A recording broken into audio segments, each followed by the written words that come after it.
একবার এক ব্যক্তি মরুভূমির পথ দিয়ে হেঁটে যাচ্ছিলেন।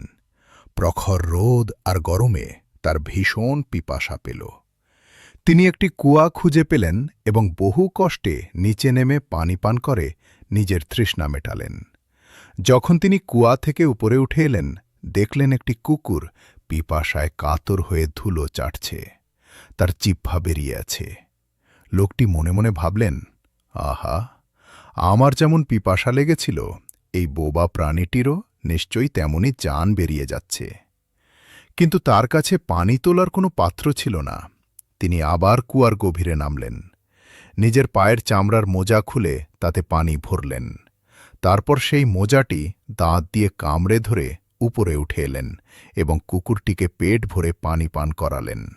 রাসূল বলেন, শুধুমাত্র এই একটি দয়াপূর্ণ কাজের জন্য আল্লাহ তাআলা সেই ব্যক্তির ওপর সন্তুষ্ট হয়ে তাকে ক্ষমা করে দিলেন এবং জান্নাত নসিব করলেন।